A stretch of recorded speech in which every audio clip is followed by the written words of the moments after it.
Hi, I'm Rich Dallas, and we're on the road looking for Pittsburgh's best locally owned shops, restaurants, and breweries.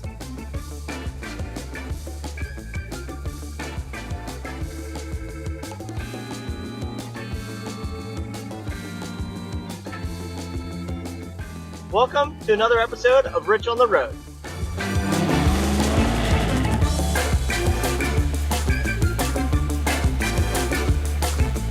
Today we're at Doc's Smokehouse Barbecue in Cecil Township, and this place is fantastic. It opened up right before the pandemic.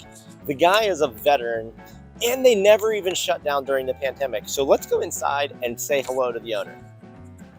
All right, we're inside Doc's Smokehouse Barbecue with the owner, Scott. Now, Scott, I know you're a veteran. I want to say thank you for your service. Tell us a little bit about your time in the military, and I hear your dad was in the service as well. Yes, that's actually what made me follow his footsteps. He was a doctor in the Army for his entire life, and then he went to the National Guard, and then he became a local family practice over about 5 miles from here in McDonald. So I became a flight medic, similar to him, but I wasn't a doctor, of course. And when he passed, I decided to name this after him and in his honor, and that's why we have all the military hangings around, and we've got 3 generations in the Army. So That's awesome. yeah, proud to serve. That is fantastic. We appreciate that. Thank you again for your service. All right, now we're here with Penny, who's the general manager here, and we just wanted to ask you a couple of questions. So you opened up right before the pandemic. What was that like, staying open through the pandemic?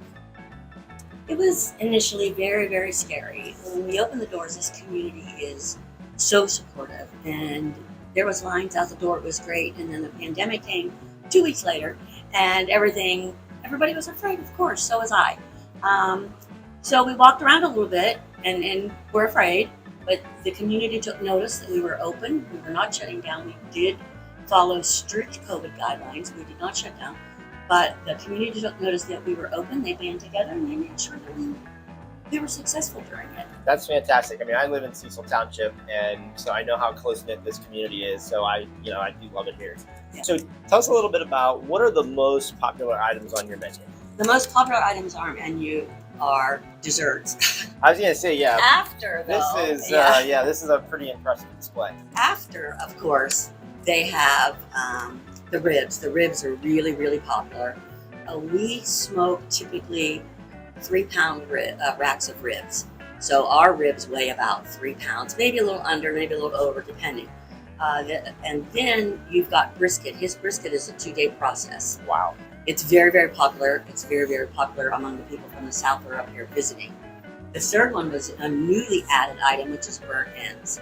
Our burnt ends are extremely, extremely popular. Currently, I just started them, and I'm going through currently about 20 to 25 pounds of burnt ends a day.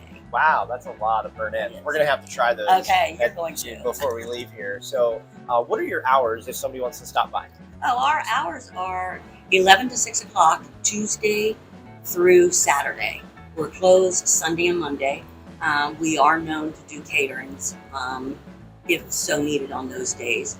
And we do a lot of catering, a lot of catering. Awesome. Well, we'll have to have you at our next party to do Okay. our catering. And then, so we hear you give back to cancer research. Yes. What's the history there? Is there a close relationship to that? And There is. And thank you for doing that. There is a very close relationship. Scott, whom you just spoke with, his father was a brigadier general. I'm sure he told you that.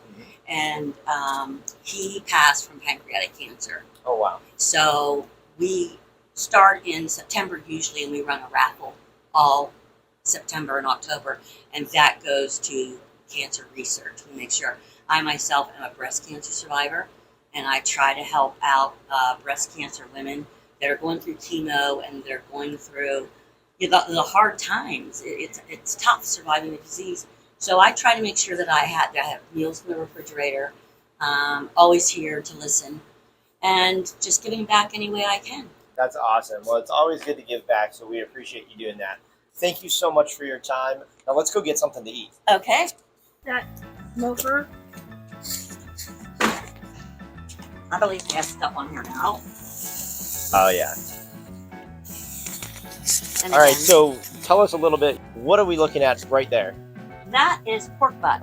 All right. We currently have enough caterings this weekend that we're sending out 60 pounds of meat before we're even open. Wow. So this is running every day, all day, and it goes off the gauges. Again, if that gauge goes too low, it does not kick back on. You've lost your smoker for the meat.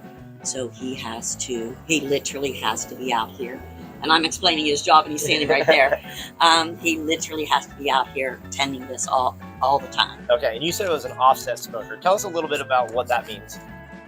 Scott, you coming in? All right, Scott's That going to give means us... that the flames never get near the smoke, or never get near the food. The firebox is down here. That's where we use our wood.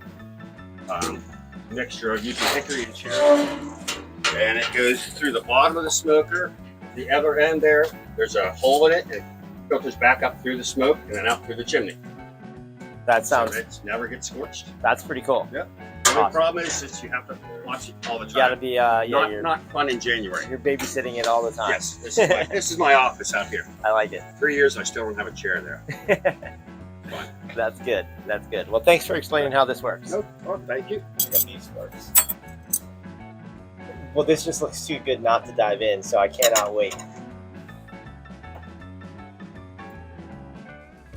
Well, that's it for this edition of Rich on the Road. See you next time. And if you have a business that you want us to highlight, reach out to us. We'd love to talk to you.